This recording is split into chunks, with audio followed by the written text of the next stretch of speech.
Muy buenas noches, estimado doctor, queridos colegas. Bueno, se inicia el segundo día de ciclo de conferencias con el área de familia o materia de familia, en el cual tenemos como invitado al doctor Julio César Sandi, de amplia trayectoria, uno de los mejores jueces públicos en materia de familia en su determinado tiempo, ahora como vocal del Tribunal Departamental de Chuquisaca, quien nos va a dar una mirada de la familia en tiempos de cuarentena.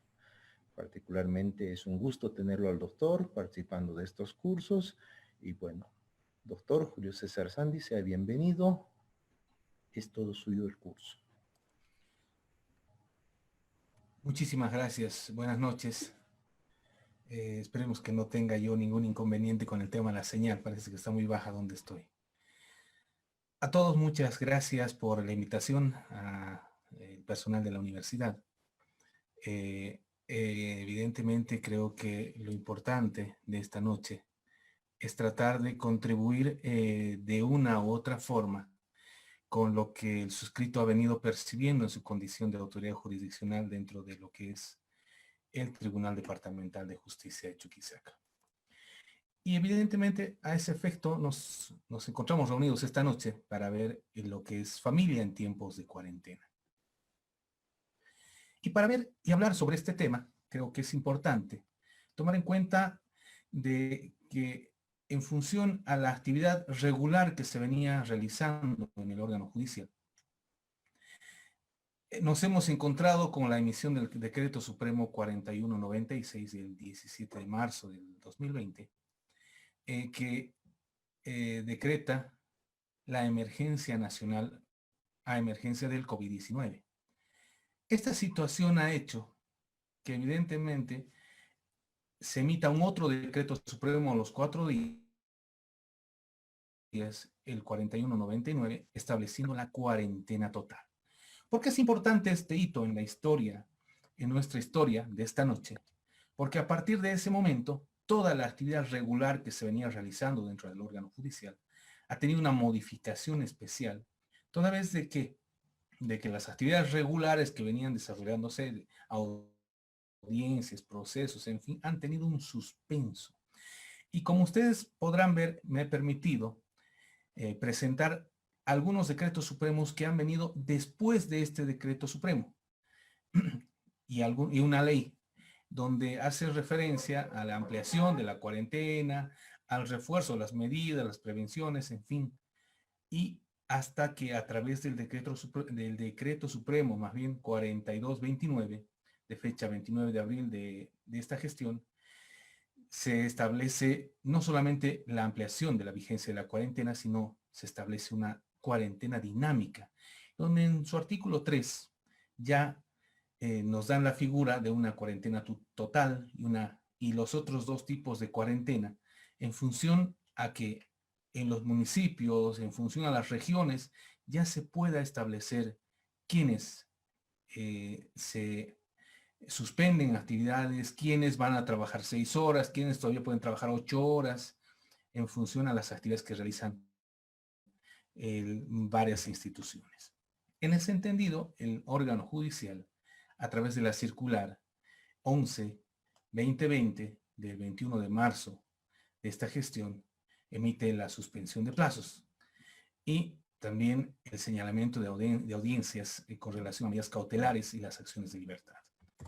Como emergencia de los otros decretos supremos, se emite un instructivo, el 5 y el 6 en el Tribunal Supremo de Justicia, que tienen relación con las circulares emitidas por el Tribunal Departamental de Justicia de Chuquisaca, la 12, la 14 y la 15, donde también ahí establecemos el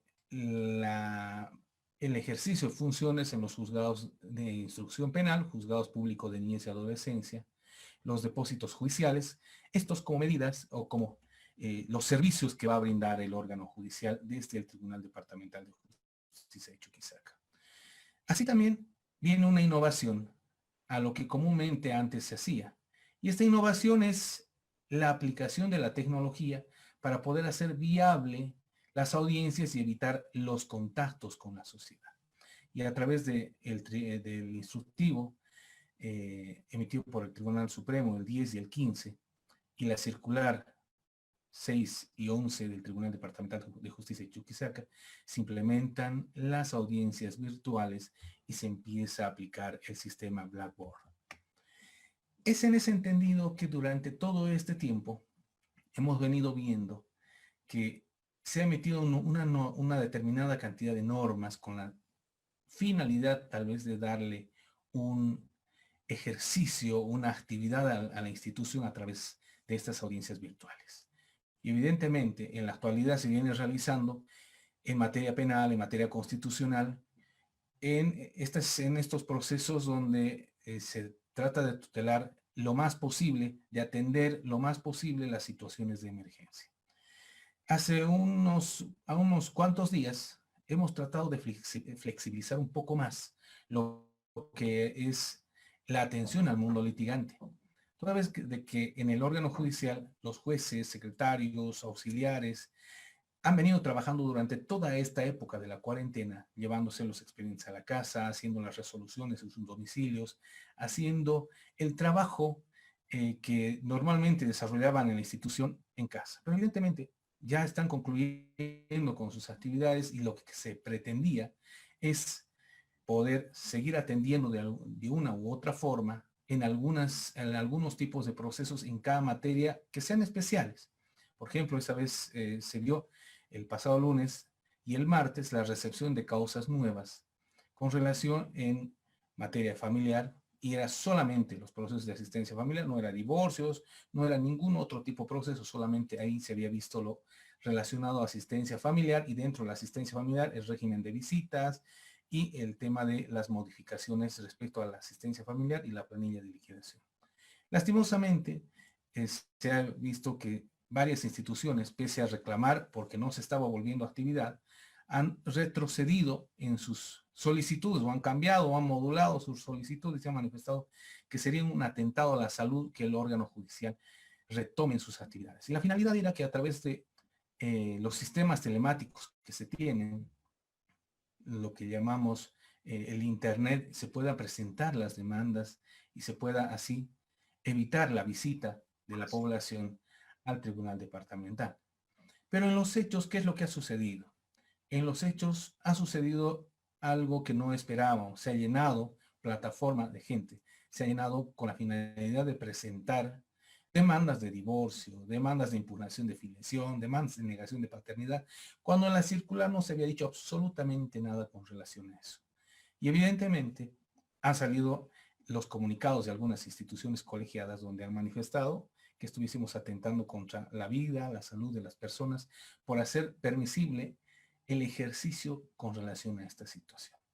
Y bueno, evidentemente el Tribunal Departamental ha modulado y ha dejado así en suspenso el ejercicio de este tipo de procesos hasta que tome otra determinación. En ese entendido ya no se ha estado recibiendo desde el día miércoles demandas nuevas con relación a asistencia familiar. Pero bueno, esta noche queremos ver la forma de darle un ejercicio a estos otros tipos de procesos, es decir, a la asistencia familiar, al divorcio, al régimen de visitas en tiempos de cuarentena. Es decir, ¿cómo puede ser el abogado litigante? ¿Cómo pueden ser las partes para seguir ejerciendo esos derechos que se tienen? Y vamos a hablar de lo que es el régimen de visitas. Y nos haremos la primera pregunta. ¿Es posible establecer un régimen de visitas en este tipo de coyuntura? Y bueno, la respuesta es sí. Se pueden hacer acuerdos transaccionales ante un notario. Es decir, hacemos un acuerdo transaccional. Yo desde mi casa, tú desde tu casa, hacemos el documentito. Estamos de acuerdo porque ambos somos padres que podemos hablar, podemos coordinar, podemos llegar a fijar un justo medio en nuestros intereses. Y podemos suscribir ese documento. El que tenga el día de salida lo llevará, lo deja del notario. Y el otro irá, lo firmará y podrán tener el documento donde puedan acordar lo relacionado a este régimen de visitas. Lo mismo podrán hacer ante una defensoría, lo mismo podrán hacer ante otras instituciones, a efecto de así puedan ser atendidos en esta situación, pero bueno, habrá restricciones. Yo recuerdo comúnmente nosotros fijábamos lo relacionado a el régimen de visitas para que éste se desarrolle de la siguiente forma. De lunes a viernes, tenemos 5 días, de lunes a viernes, en esos 5 días los dedicábamos para que los menores se dediquen a su actividad, es decir, a estudiar.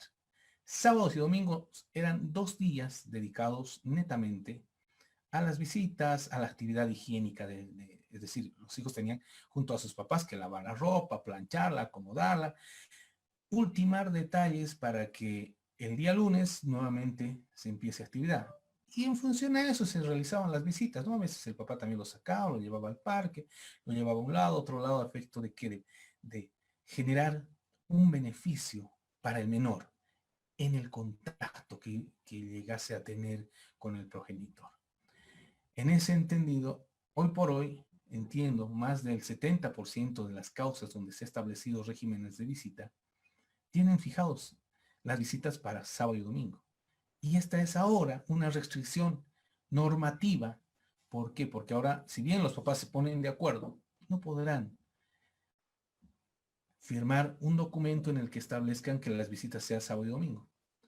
No nos olvidemos que, si bien la ley, los documentos suscritos entre partes son ley entre partes, eso no implica que esta suscripción de documentos entre las partes pueda ir en contra del ordenamiento jurídico.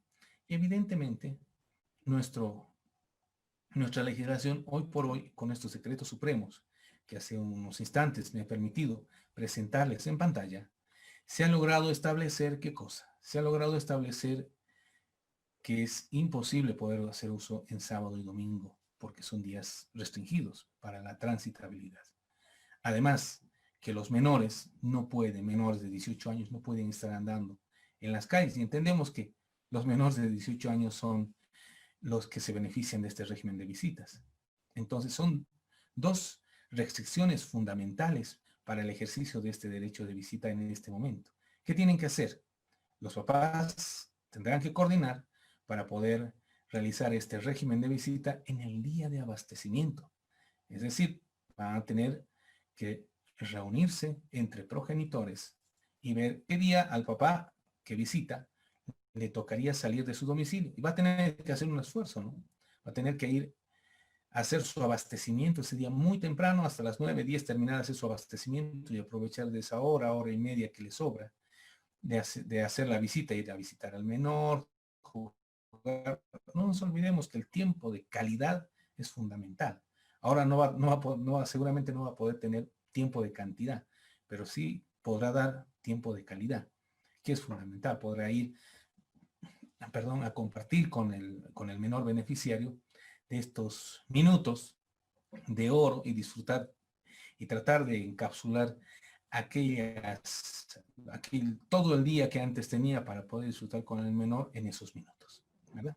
La siguiente pregunta: ¿quién controla el cumplimiento del régimen de visitas? En la actualidad, ¿quién controla el régimen de visitas? Es la Defensoría de la Niñez y Adolescencia. Entendemos que la ley 548 hace viable esta situación. Esté o no judicializado, controla la Defensoría de la Niñez y Adolescencia. ¿Qué consecuencia tiene el régimen de visita? Antes, si el derecho corría el riesgo de perder la guarda, el progenitor que tenía al menor y haya cumplido con el régimen de visitas, corría el riesgo de perder la guarda del menor como una medida sancionatoria. En la actualidad, esa situación que impida que el obligado que tenía que ir a visitar no lo pueda hacer en sábado y domingo, no es en función a su voluntad, es por una restricción normativa. Entonces, eso no va a acarrear una consecuencia sancionatoria a ese padre o a ese progenitor o a esos progenitores que no están cumpliendo con el régimen de visita dispuesto en un proceso. Pero sí, seguramente se va a analizar, cada autoridad jurisdiccional en lo posterior va a ver la buena voluntad de cada uno de los progenitores a momento de cómo han encarado esta situación. Y los informes con relación a esto los va a emitir seguramente el retorno en la Defensoría de la Niñez y Adolescencia. El acuerdo mínimamente debiese tener los siguientes aspectos, es decir, ese acuerdo donde se establezca el régimen de visitas. ¿Por qué les ponemos esto como detalle? Porque comúnmente a veces no establecemos lo básico en los acuerdos. A veces ponemos quienes son parte del proceso, ponemos los nombres de las personas que van a ejercer el régimen de visita, pero no solamente tendremos que poner el nombre de los padres. A veces tenemos 2, 3 hijos y solamente ponemos el hijo o los hijos y no ponemos los nombres de los hijos. Cuando aquí yo hago mención a las generales de las partes, pretendo manifestar que las partes no solamente son el papá y la mamá. El beneficiario, la beneficiaria o los beneficiarios también forman parte que tiene que ser considerada y tiene que ser nombrada en los acuerdos que se realicen. Voluntad de fijar un régimen de visitas, es decir, no solamente tienen que poner las generales, sino expresar esa voluntad en términos claros, concretos, estableciendo días y horas para efecto de ejercer el régimen de visita. La existencia de los hijos entre las partes, eso es lo que hace rato les decía. La inexistencia o existencia de un proceso judicial sobre el régimen de visitas que se pretende establecer. ¿Por qué? Porque si tengo un régimen de visitas ya fijado en una instancia jurisdiccional, lo que tendré que hacer con este documento es establecer que sí hay un régimen de visitas, pero por acuerdo de las partes estamos fijando un nuevo a efecto de cumplir en este periodo tan especial de cuarentena.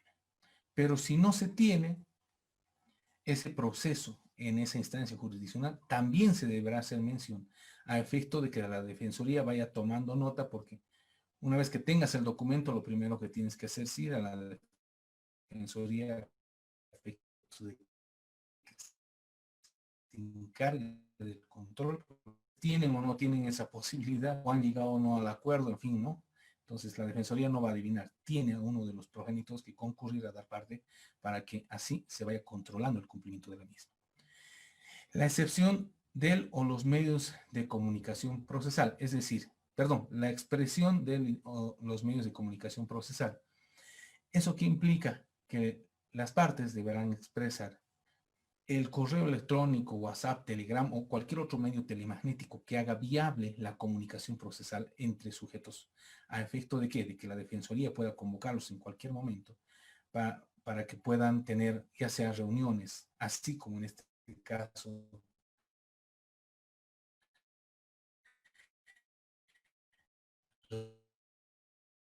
reuniones de otro, pueda comunicar. Estos factores son fundamentales. Y obviamente tiene que tener la fecha para que pueda establecerse desde cuándo empiece a correr la obligación como tal. La pregunta es ahora, ¿es posible judicializar el régimen de visitas en tiempos de pandemia? Tenemos que tener la idea bien clara. Sí se puede, sí es posible judicializar. ¿Cómo hacemos acá en Sucre para judicializar eso? Es una gran interrogante. ¿Cómo podemos judicializar en Sucre si los juzgados están cerrados, no están atendiendo, no reciben causas? Primero, tenemos que tener en cuenta que los acuerdos son ley entre partes. Y las partes, por este periodo tan especial, pueden presentar esta causa de régimen de visitas bajo la nomenclatura de cumplimiento de acuerdos, previsto en el 445F de la ley 603. Y pueden presentarla a un juzgado en provincia. Un ejemplo, pueden presentarlo en Yotala. Pueden presentarlo, no sé, pues, si están en otra provincia, pueden presentarlo en otra provincia. Si están en Sucre, preséntenlo en Yotala. Estos días he logrado constatar de que los grupos de abogados, los grupos de consorcios, en fin, se han creado de una manera espectacular. Han empezado a crearse grupos de trabajo entre colegas abogados con las provincias. Entonces, se han empezado a realizar este tipo de situaciones. La gente hace sus documentos acá, los manda a provincia y en provincia los judicializan. Entonces, ¿se cumple la judicialización? Claro que sí.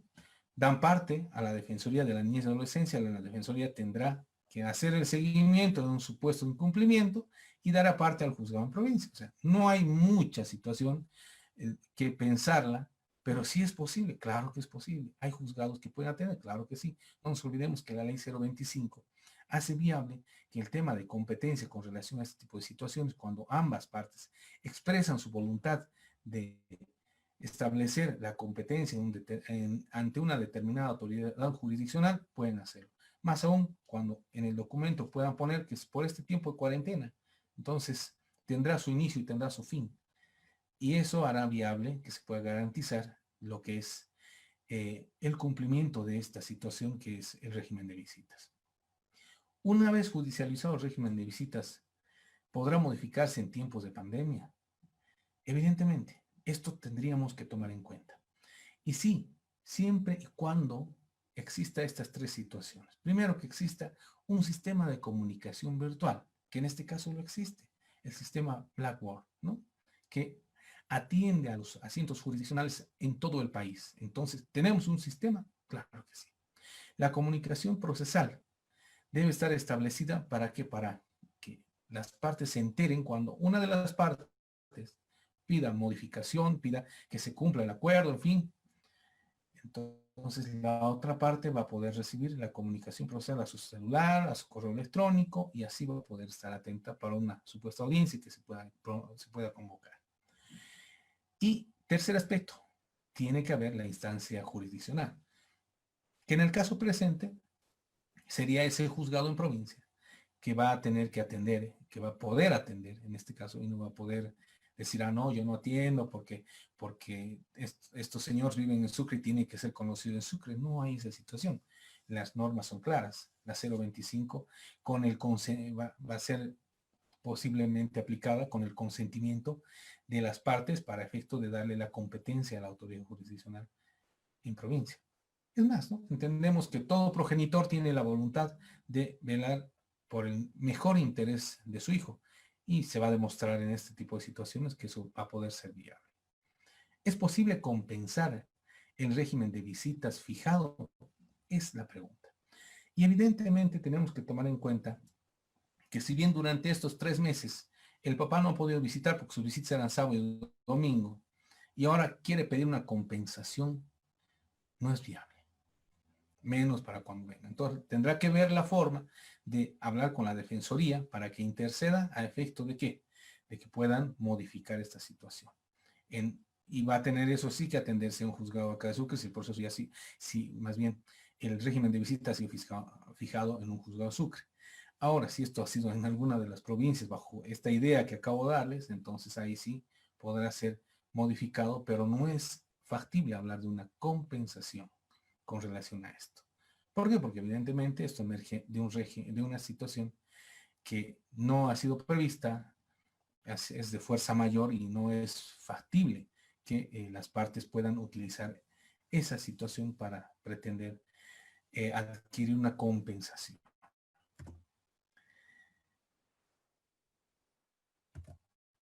Ahora vamos a hablar de lo que es la asistencia familiar.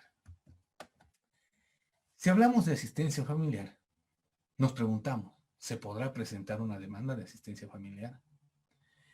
Es posible presentarla. Ya hemos dicho, en la ciudad de Sucre hemos recibido lunes y martes y hemos sido objeto de millones de críticas. ¿Por qué? Porque los abogados primero decían queremos trabajar, ¿no?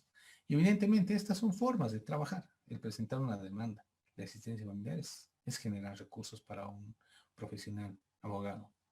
Lo importante de todo esto es de poder presentar, van a poder presentar demandas de asistencia familiar en provincias. Lo malo que cuando presentas una demanda de asistencia familiar en provincias, vas a tener que tramitarla. Y para tramitar tu demanda de asistencia familiar en provincia, tienes que notificar al obligado, y seguramente si tú vives aquí, el papá vive aquí, para notificarlos de provincia a capital, no vas a poder. ¿Por qué? Porque acá, por mucho que quieras traer a efecto el cumplimiento de la comunicación procesal, los estrados judiciales están cerrados. no va a ser posible ejercer una notificación, una citación más bien en este caso, de manera muy clara, muy sencilla. Va a tener que ser por cualquier autoridad, es decir, no que no sea jurisdiccional. Entonces van a tener que buscar ya sea un policía, en fin, para que vaya a hacer la citación siempre y cuando quiera. Entonces es más complicado el realizar eso. De poder, es posible, como les digo, si lo presentan en provincia, no va a poder ser ejecutable la citación por el órgano judicial, pero sí tal vez por otra instancia pública, ¿no? Ahora, si firmamos los acuerdos, ¿es posible firmar acuerdos? Claro que sí. ¿Eso se los puede judicializar y presentar en provincia? Claro que sí. La gran dificultad será algún momento en el que se suspenda esta situación, el proceso no podrá volverse de provincia a capital porque ya va a tener un juzgado, una autoridad judicial que la haya conocido. Y si en el futuro pretenden presentar otra demanda de asistencia familiar en capital, cuando la primera en provincia sigue abierta, en función al 117 de la Constitución Política del Estado, no van a poder hacerlo, ¿no? Porque no puede haber dos procesos por el mismo hecho. Entonces, van a tener que cerrar primero la de provincia y para eso tendrá que haber una cesación de la asistencia familiar. Y seguramente cuando se pretenda abrir la segunda, ya, con posterioridad tendrá que justificar pues, el motivo de la cesación de la primera, ¿no? Entonces es más complicado todavía. Pero todo es posible, les estoy dando las ideas en este momento. Es posible judicializar la asistencia familiar acordada en tiempos de pandemia, lo que acabo de decirles, ¿no? Se puede presentar la homologación de asistencia familiar en función al 445, inciso G, en provincia, claro que sí. La complicación va a ser, como les decía hace unos momentos, el hecho de poder, después de que acabe la pandemia, tratar de traerlo a la ciudad de Sucre. ¿Por qué? Porque para efecto del cumplimiento de esta situación, si quieres hacer una planilla de liquidación, vas a tener que ir a provincia.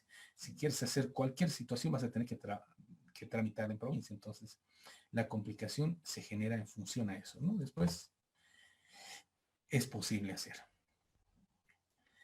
Si hablamos de la prescripción de la asistencia familiar con relación a los hijos mayores, hay muchos dicen, es que tenía que, esos 5 años que ha establecido como parámetro el Tribunal Constitucional, a efecto de hablar de prescripción con relación a la obligación de cumplir con la asistencia familiar, ¿a qué me voy? A que evidentemente ha habido muchas personas que han cumplido los 25 años. Después de los 25 años, los beneficiarios no han exigido el cumplimiento de la asistencia familiar y se ha empezado desde los 25 años a computar esos 5 años para ver si prescribe o no el cumplimiento de la exigibilidad de esta obligación. ¿Qué es lo que sucede? Para ver la exigibilidad de esta obligación, en muchos casos se ha cumplido en estos meses que han pasado. Entonces, ¿qué es lo que se tiene? Si no ha existido y el juzgado donde venía tramitándose es en la ciudad de Sucre, los plazos están suspendidos, esa suspensión de plazos dictada por el Tribunal Supremo de Justicia va a poder ser utilizada en beneficio de esa persona que, y en detrimento de la persona que esté queriendo plantear el tema de prescripción. En consecuencia, si los plazos estaban corriendo, ya estaba por cumplirse el 5.º año y empezamos con la pandemia, se han suspendido los plazos hasta que volvamos de la pandemia y recién se tenga que presentar lo que es esa prescripción que se pretendía realizar. Entonces, esa más o menos es la figura con relación a eso de las prescripciones. ¿Se puede ejecutar mandamientos de apremio? Claro que se puede ejecutar si usted ya ha tenido la posibilidad de hacer aprobar una planilla de liquidación antes de esta cuarentena y sigue agarrando el mandamiento de apremio en sus manos. Tenemos que tener en cuenta que la ley 603 establece que los mandamientos de apremio no tienen fecha de caducidad. Entonces podrá ser tranquilamente ejecutado en cualquier momento.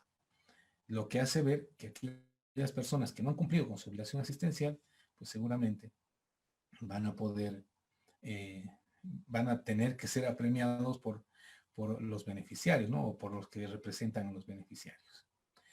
Evidentemente entiendo que estos días, lunes y martes, también se han estado entregando mandamientos de apremio, entonces a los obligados el consejo es, ¿no?, que vayan cumpliendo esa obligación. La reducción de ingresos justifica la interposición de demanda de reducción de asistencia familiar, es la siguiente consulta. Y evidentemente, si yo solicito una reducción de asistencia familiar, no solamente tengo que tomar en cuenta mis posibilidades, también tengo que ver las necesidades del beneficiario. Y si las necesidades del beneficiario no han sido reducidas y mis posibilidades puede ser que hayan sido reducidas con el asunto de la pandemia, tenemos que tomar en cuenta cuáles han sido los parámetros sobre los cuales primero se ha fijado la asistencia familiar. Si ha sido en función a cuánto yo ganaba o en función a las necesidades del menor, y que en la mayoría de los casos ambas cosas toma en cuenta el juez. Pero evidentemente, cuando no sabemos cuánto gana el papá, comúnmente los jueces se basan solamente en fijar en función a las necesidades de los hijos. Y por eso es que se vienen fijando montos tan bajos, ¿no? De 500, 600, 700, cuando ya correspondería en función a las necesidades fijar montos sobre tal vez los 800, 900 o 1000 bolivianos por cada beneficiario. Pero obviamente eso es en función a el criterio prudente de cada autoridad jurisdiccional. ¿Por qué? Porque no se fija solamente a veces en algunos casos para un hijo, se fija para 2, para 3, para 4. Entonces, esta situación de pretender reducir una asistencia familiar bajo esos parámetros tiene que ser bien analizada por quien pretende interponerla. Además, tomando en cuenta que cuando vuelvan de la cuarentena, cuando se vuelva de la cuarentena, lo que ha pasado en el periodo de cuarentena, si el papá no ha trabajado, en fin, y vuelves de la cuarentena, tu condición seguramente va a volver a ser viable, como cuando antes de la cuarentena. Entonces, esa situación también va a ser estudiada seguramente por la autoridad jurisdiccional en el supuesto de que presentes un incidente de reducción de asistencia familiar. Si hablamos de depósitos judiciales por asistencia familiar, tenemos que decir que en el Tribunal Departamental de Justicia de Chuquisaca se tiene lo que es el sistema Salomón Pro. Este sistema Salomón Pro tiene varios aspectos, ¿no?, que han sido implementados a efecto de que pueda brindarse el servicio. Primero, las personas han ido a registrarse, los que son beneficiarios y los que tienen, en este caso, obligaciones por cumplir, han ido a registrarse al sistema Salomón Pro para efecto de ¿qué? De que puedan depositar esos dineros correspondientes a asistencia familiar en la sección caja del Tribunal Departamental. ¿Qué es lo que sucede con esto? El sistema Salomón tiene un sistema de comunicación web que para el momento de que tú has sido registrado, seguramente te han pedido tu correo electrónico. Si las partes no han proporcionado sus correos electrónicos, no han proporcionado lo que es sus números de celulares, del obligado, del beneficiario, no han cumplido con esa situación, en la mayoría de los casos los auxiliares les piden. Si no cumplen, dicen, no tengo celular o no tengo correo electrónico, entonces el funcionario no te puede obligar. Y es voluntad de las partes haber hecho esto. Se ha tenido más de año y medio para que las partes cumplan con proporcionar esa información para que el órgano judicial pueda constatar la veracidad de la información, y lastimosamente se han denotado que no ha existido mucha cooperación de los abogados, de los litigantes con relación a este tema. Y evidentemente estos sistemas nos hubiesen ayudado para hacer las planillas de liquidación en este periodo de cuarentena, para que los depósitos judiciales tengan no solamente el servicio que ahora se tiene, es decir, te pagan en cajas y te llega un mensaje al beneficiario a su celular manifestando que tiene dineros por recoger. Y también así tenía que existir esa posibilidad de ponerle el timbre al obligado diciéndoles se ha cumplido la fecha para que vayas a cancelar. Esas situaciones implementadas por la tecnología para el buen uso en el sistema Salomón Pro aparentemente no está beneficiando al mundo litigante, porque el mundo litigante no ha dado los datos apropiados en su momento y se ha convertido, en vez de una ventaja, se ha convertido solamente en otro sistema que las partes no han sabido, no han querido aprovechar para que a nosotros en este momento nos hubiesen ayudado de gran manera para para poder hacer viable eso de las planillas de liquidación en este momento de cuarentena. En ese entendido, las planillas de liquidación en la actualidad siguen con el mismo estilo de tramitación de siempre y no a través del sistema Salomón Pro a efecto de la elaboración de planillas y a efecto de la comunicación procesal con relación a planillas. Tenemos otra modalidad, ¿no? Los depósitos bancarios que se realiza por asistencias familiares. Pero esta, a diferencia del sistema Salomón Pro, los depósitos bancarios no le muestra al juez inmediatamente si se ha depositado o no se ha depositado. En el sistema bancario existe el secreto bancario y cuando nosotros queremos ver si se ha depositado en la cuenta o no de la madre o del beneficiario, tenemos que oficiar al banco. El banco no es un oficio directo al banco, es a través de la ASFI manda al banco y el banco remite a la institución y a la autoridad jurisdiccional. Más o menos tarda más de una semana, casi 2 semanas. Entonces, es una situación, primero morosa, segundo, para poder hacer una planilla de liquidación, ¿no? Entonces, son situaciones que han delimitado y han retrasado esta situación. Bueno, ahora quiero hablarles un poquito de lo que es el divorcio. En nuestra legislación tenemos el divorcio, pero comúnmente viene, en muchas ocasiones ha venido confundiéndose el divorcio con la desvinculación. Y muchos presentan demandas de desvinculación y me presentan un certificado de matrimonio. Y como ustedes verán en la gráfica, si presentamos el divorcio es porque tenemos el matrimonio civil. Y cuando tenemos el matrimonio civil nos dan un certificado de matrimonio. Cuando presentamos desvinculación, implica que no tenemos el matrimonio civil, tenemos solamente la unión libre. Y si tenemos la unión libre, seguramente hay una sentencia judicial que ha acreditado esta unión libre. ¿Por qué hago mención a esto? Porque comúnmente ha sido un gran error cometido por no solamente muchísimos colegas abogados, que han presentado demandas de desvinculación pidiendo el divorcio o demandas de divorcio pidiendo desvinculación de la unión libre.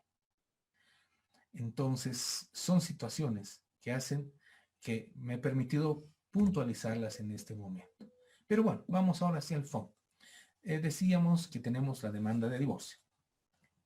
En las demandas de divorcio en nuestra legislación tenemos 2 tipos de demandas de divorcio. Unas ante notario y otras en juzgado. Ante notario, ¿cuál es el requisito en función a la ley 483?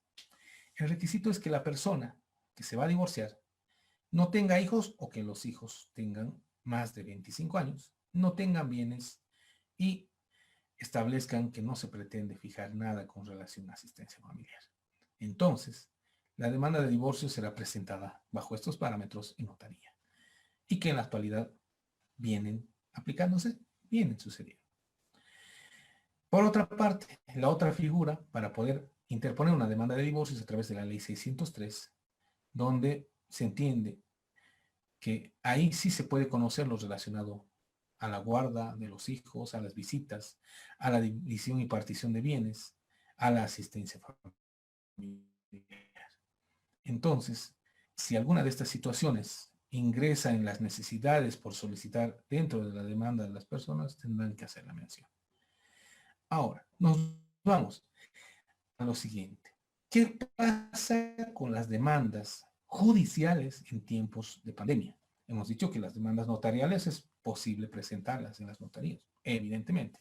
Pero las demandas de divorcio jurisdiccionales, ¿se las puede presentar? Sí, no.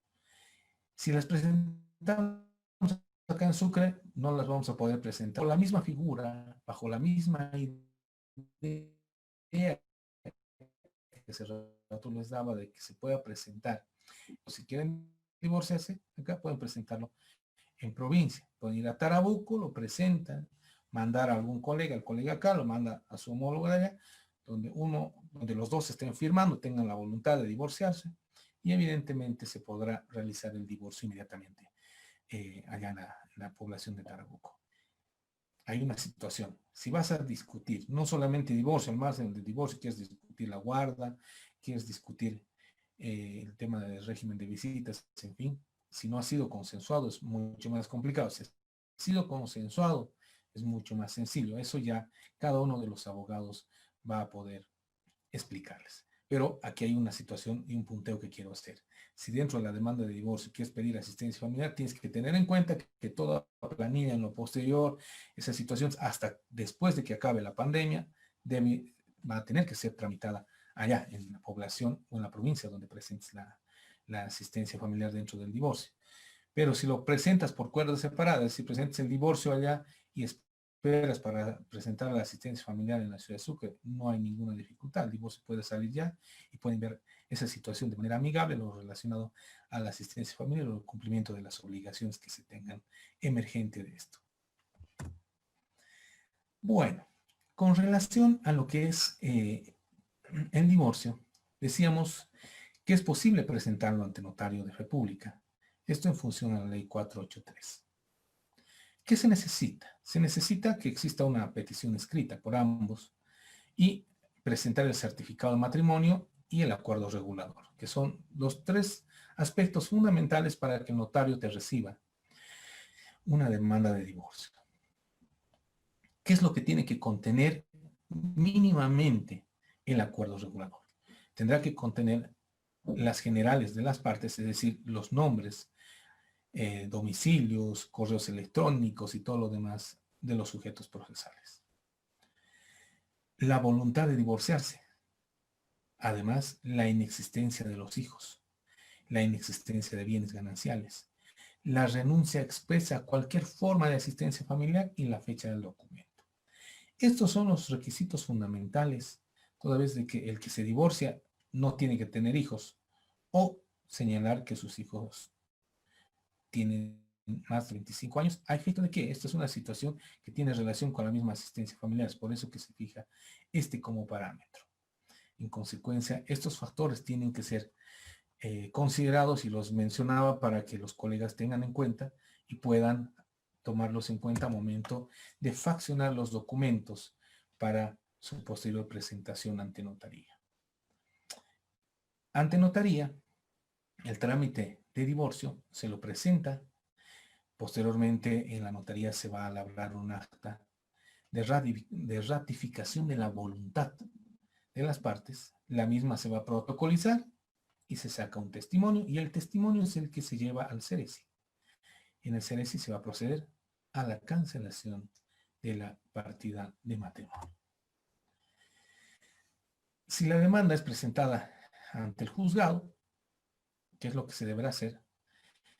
Se deberá presentar en función a lo previsto en el artículo 259, donde seguramente se va a hacer referencia a la guarda, las visitas, división y partición de bienes, asistencia familiar, en fin, lo que las partes vean por conveniente de estas situaciones mencionadas, de pedir o solicitar.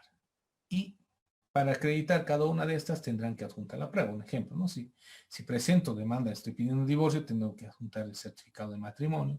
Si estoy pidiendo la división y partición de bienes, voy a tener que además acreditar la existencia de los bienes. Tendré que presentarles el folio real emitido por derechos reales, en fin. Son situaciones que van a hacer viable esta situación a efecto de su tramitación. La pregunta es, ¿se puede rechazar la demanda notarial de divorcio? El notario sí puede rechazar. ¿Cuándo? Cuando no se cumpla con los parámetros. Un ejemplo, ¿no? Que concurran y digan, es que sabes que traje la demanda de divorcio, pero no la puedo presentar, o te la presento y después otro día te traigo el certificado de matrimonio. O sea, el notario no te la va a admitir.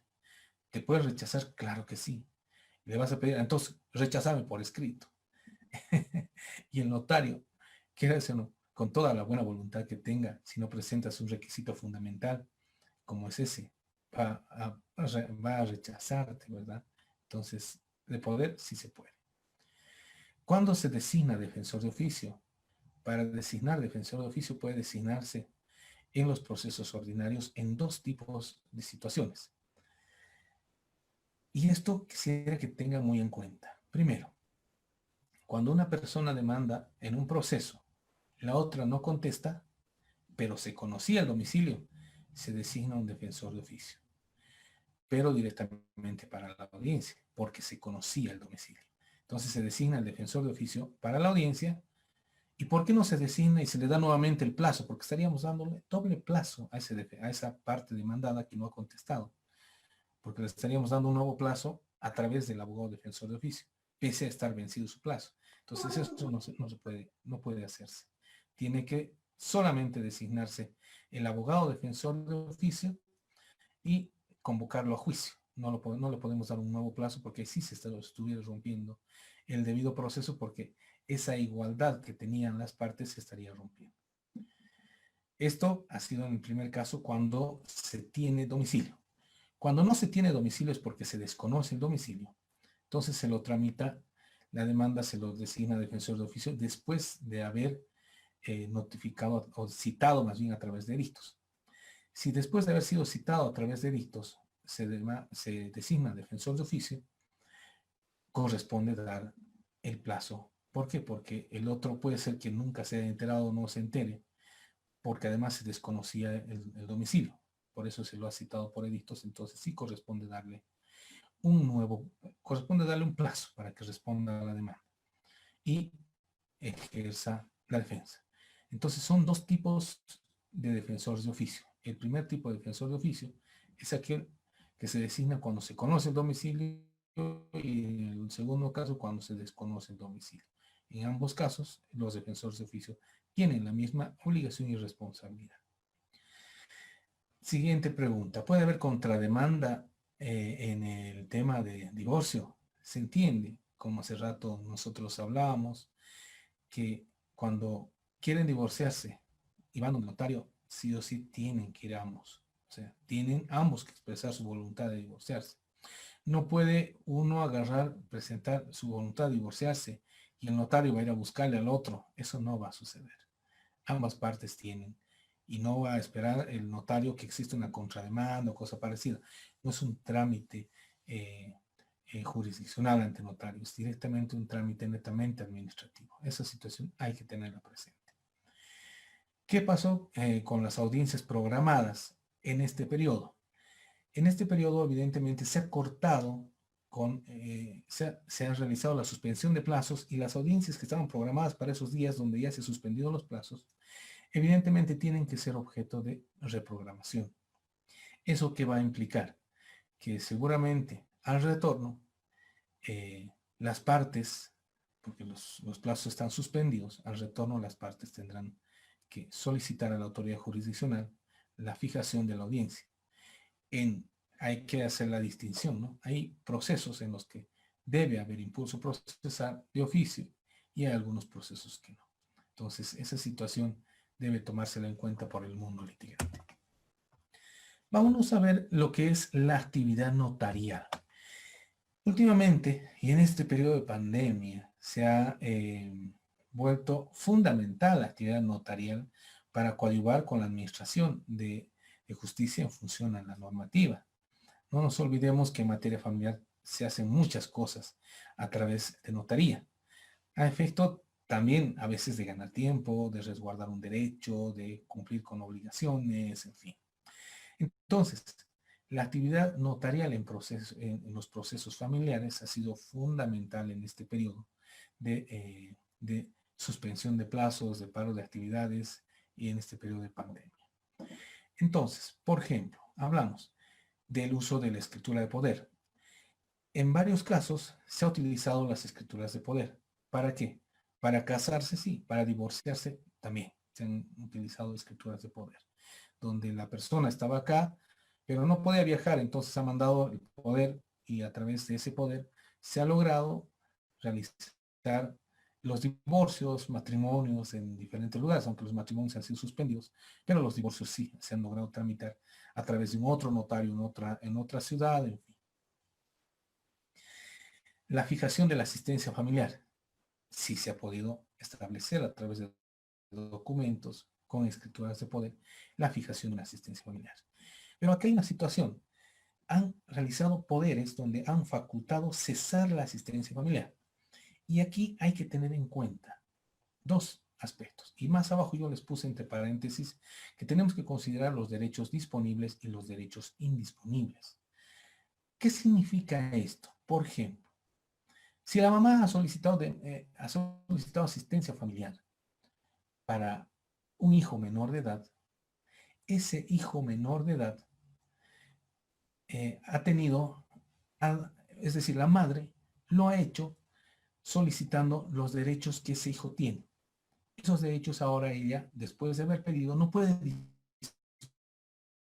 disponerlos, se vuelven indisponibles.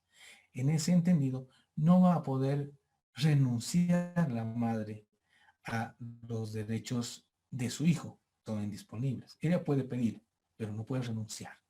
Entonces, ¿qué implicará? Que aquellas situaciones emergentes de la escritura de poder, donde se haya fijado un monto asistencial, podrán cesarse con escritura de poder para firmar un documento posterior, siempre y cuando el beneficiario sea mayor de edad y esté disponiendo directamente. Si es menor de edad, se vuelve un derecho indisponible y no podrá el papá, la mamá o un tercero renunciar a una asistencia familiar que el menor tenga.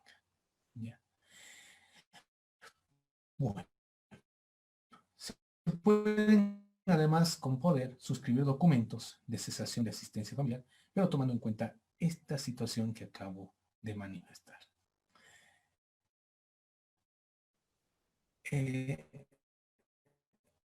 Se pueden realizar conciliaciones para la conciliación, para la transacción.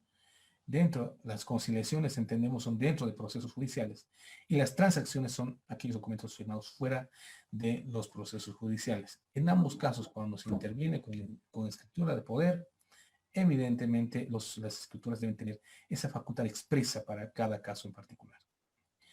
Si hablamos de la actividad probatoria, ya que nace dentro de una notaría de fe pública, en este caso se ha realizado la confesión provocada, o sea, han llamado a confesión dentro de una notaría. Esa situación puede hacerse, no se puede. Se ha llamado una confesión espontánea, lo que nosotros llamamos una declaración jurada.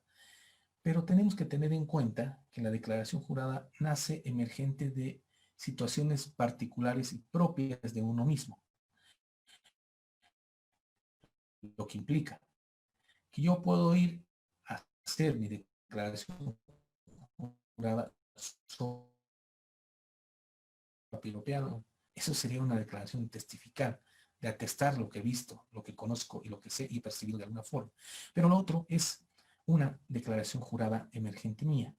Y de ahí sale una confesión espontánea. Entonces, eso sí puede hacerse a efecto de ser considerado en lo posterior. Siguiente.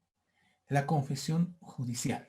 Eso no puede hacérselo en notaría, porque la confesión judicial es netamente en ámbito judicial, no puede ser en un ámbito notarial.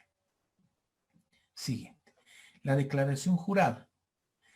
Cuando hablamos de una declaración jurada, entendemos y hemos visto en varios casos que han llevado a personas a declarar a una notaría de fe pública, donde se les hacía preguntas y la persona respondía por un tercero dentro de una declaración jurada diciendo, sí, yo he visto a tal persona. Y más abajo viene la pregunta, ¿no? ¿Cómo lo ha visto? Entonces él responde. Entonces, esa es una declaración testifical. Y las declaraciones testificales deben ser sometidas a contradictorio. Es decir, deben ser producidas dentro de un proceso judicial. No pueden ser producidas en una notaría en este periodo. Entonces, esa situación hace inviable que la notario de fe pública tome una declaración en estas circunstancias. Testificar entonces no se puede hacer ante notaría. Constancia de entrega de asistencia subsidiaria. Es decir, ambos van y le dicen al notario, queremos la constancia de que yo lo estoy entregando. Latas de leche, estoy entregando pañales, estoy entregando esto, lo otro. ¿A efecto de qué? De cumplir la obligación. ¿Por qué? Porque en muchos casos esos documentos se han necesitado para acreditar que se ha cumplido la obligación para liberar a alguien que esté detenido en el penal de San Roque, en fin. Entonces, eso sí se puede hacer en instancia notarial. El inventario notarial de bienes y muebles, en fin, sí se puede hacer. Puede agarrar el notario, ir al domicilio de la persona y sentar en un acta los muebles que se tienen en ese domicilio. A ese fin, sí es posible la intervención de notario para que en lo posterior se pueda presentar en la demanda que así lo vean por conveniente, es decir, ya sea un divorcio, ya sea una división y partición de bienes, en fin. Se dice, ¿no?, que he escuchado que los notarios han solicitado de que esta situación sea emergente en una orden judicial. Tenemos que tener en cuenta que evidentemente la informalidad rige en materia familiar. Pero esa informalidad no puede vulnerar derechos. Es decir, si el hombre o la mujer quiere ir a levantar un acta como inmueble, la persona que lo reciba en ese inmueble tiene que expresar su voluntad de dejarlo pasar y de que se sienten hasta las cosas que hay ahí. Caso contrario, no podrá el notario ir, romper la puerta, tomar el inventario, hacer lo que quiera. No. Tiene que ser también con el consentimiento de la otra parte, ¿no? A efecto de así poder garantizar esa situación, de que no sea un documento viciado, un documento que posteriormente tenga complicaciones para la producción en un proceso judicial. Y más abajo les puse, ¿no? Para la producción de la prueba tenemos que tener en cuenta que esa prueba tiene que tener relación con los futuros puntos hechos a probanza y tiene que tener el parámetro de legalidad para su incorporación. Son dos aspectos fundamentales que se deben tomar en cuenta. ¿Para qué? Para que esa producción probatoria dentro de la notaría no sea posteriormente viciada y no sea admitida. Bueno, seguimos. La actividad notarial en el proceso familiar. Acá tenemos que hacer referencia a que evidentemente se emiten escrituras de poder para juicios. ¿Y qué es lo que genera esto en un determinado proceso? Cuando nosotros le damos una escritura de poder a alguien para que te represente, esa persona, si no asiste a la demanda, un ejemplo, si no asiste a la demanda y está como apoderado, paradójicamente el código ha establecido que si es apoderado, la audiencia tendrá que suspenderse. Tendrá el juez que suspender. ¿Por qué? Porque está representado por un apoderado. Pero si no es apoderado, no hay motivo para suspender. Tiene que llevarse adelante. Entonces, esta es una situación paradójica y que lo presenté esta noche para que tengamos en el punteo, porque son situaciones especiales. Desconozco los motivos que han motivado al legislador para poner esto en el código. Quiero entender que ha sido por una forma de garantizar la defensa de aquella persona que está siendo representada. No entiendo la motivación por la cual haya partido el poner esta situación en el código. Por otra parte, cuando hablamos de emancipación, tenemos que tener en cuenta que ante una notaría sí se pueden emancipar, y emergente de esto se genera lo que es el matrimonio. Puede dar poder para hacer determinados actos el emancipado. También puede, emergente de eso, se ha visto que en algunos casos el emancipado quiere disponer de sus bienes, pese a que sea menor de edad, quiere disponer de sus bienes bajo esa situación de estar emancipado. No nos olvidemos que el código no hace permisible la disposición de bienes de menores de edad hasta los 18 años, lo que implica que si ese menor de edad quiere disponer de sus bienes, aunque esté emancipado, no va a poder hacerlo. Tendrá que tramitar una autorización autorización judicial de venta para poder transferir esos bienes. Bueno, si hablamos del tema de interdictos, evidentemente tenemos que tener en cuenta que aquella persona que podía haber sido normal, tener todas las facultades mentales para poder generar disposición de bienes, hubiese firmado una escritura de poder,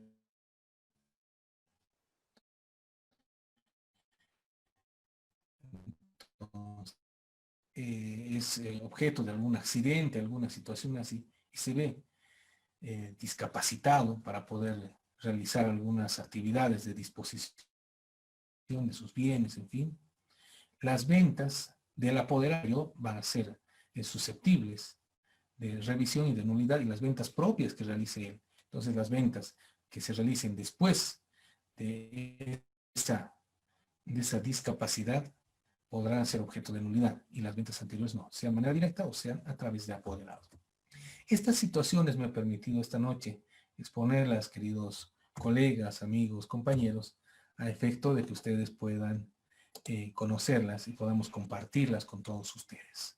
No sé si tienen preguntas, con mucho gusto para responderlas. Adelante. Bueno, buenas noches, doctor. ¿Cómo está? Por favor, quisiera que me conteste lo siguiente, doctor. Nos habló sobre las defensorías y su intervención. Van dos puntos. Primero, ¿qué sucede cuando las defensorías observan cierto tipo de situaciones en cuanto a la edad para poder o no poder salir del domicilio? Ejemplo, cuando nos dice la ley municipal que los niños menores de 12 años no pueden salir, los niños mayores de 12 años. ¿Sería que se le está negando el derecho de la visita al padre o a la madre? Bueno, muchas gracias. Con relación a este tema tenemos que tener en cuenta que tenemos normativa que cumplir. Y esa normativa nacional, esa normativa municipal debe ser cumplida. No por el hecho de que nosotros tengamos un acuerdo firmado, ese acuerdo tiene más valor que una normativa. Evidentemente, se entiende que el legislador ha emitido este tipo de determinaciones a efecto de precautelar la vida. Y si hacemos una ponderación de derechos entre la vida y el régimen de visitas, es decir, y las visitas, evidentemente pondera siempre la vida. En consecuencia, pese a que esta situación hace imposible que los menores puedan salir con sus padres como antes lo hacían, se entiende que el legislador lo que ha tratado es de proteger al menor en función a salud antes de tratar de hacerle un daño en función a no dejarlo que lo visiten, que lo visite el progenitor. Ese aspecto en varias situaciones ha sido evidentemente discutido, reclamado en las defensorías. Yo he visto a muchos padres que han concurrido y se han visto impotentes. ¿Por qué? Porque dicen, la mamá no me lo quiere prestar en mi día de salida. ¿Por qué? Porque el juez ha dicho que sea sábado o sea domingo. Entonces, ¿qué es lo que debe hacer seguramente la Defensoría de la Niñez y Adolescencia? La Defensoría tendrá ahí que concurrir al domicilio de la parte a efecto de ver tal vez un acercamiento y la posibilidad de encontrarle una alternativa de solución a esta situación y hacer viable que se pueda fijar un nuevo día, un nuevo horario, que esté esto dentro del día de abastecimiento del progenitor, a efecto de que el progenitor no se sienta mal, no se sienta afectado. Y también puede hacérselo tomando en cuenta los medios de comunicación como son en este caso, a través del Zoom, a través de una videollamada, a través de varios factores que la tecnología en este momento nos ayuda y nos contribuye para poder hacer efectivo, porque no nos olvidemos, las visitas es a efecto de que el progenitor y el menor puedan tener ese contacto. En la actualidad, esa situación es lo que se pretende precautelar. Y sé que si el papá, la mamá, tienen ese amor que dicen por los niños, ninguno de los dos va a tratar de restringir la visita del otro, porque sabemos que le hace bien. Pero también tenemos que tener en cuenta que cuando el papá va a visitar, no tiene que ir como papá policía, ¿no? Llegar y ver si su hijo está bien, porque he visto en varios casos, lo primero que hacen es revisarlo de pies a cabeza para ver si tiene algún rasguño, si la mamá le ha pegado, porque si ven que tiene un moretón en las rodillas, no, seguramente la mamá le pegó y ese ratito el papá va a denunciar.